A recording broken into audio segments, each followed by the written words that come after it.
আজকে সকালবেলা boiled egg দিয়ে ব্রেকফাস্ট করে নিয়ে চলে গেলাম অফিসে।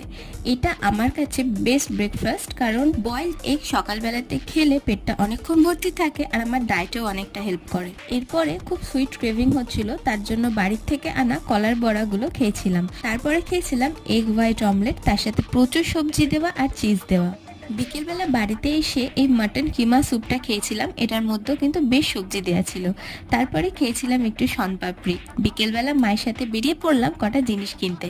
সবার প্রথমে চলে গেলাম শপিং মলে, দরকারি জিনিসগুলো কিনে নিয়ে চলে গেলাম সোজা চা খেতে। এরপর গেলাম একটা ইলেকট্রনিক্সের দোকানে এই হ্যান্ড ফ্যানটা কিনতে, যেটা এই গরমের মধ্যে ভীষণ দরকার। তারপর মাকে বাড়িতে রেখে অভির সাথে বেরিয়ে গেলাম বাকি কাজগুলো সারতে।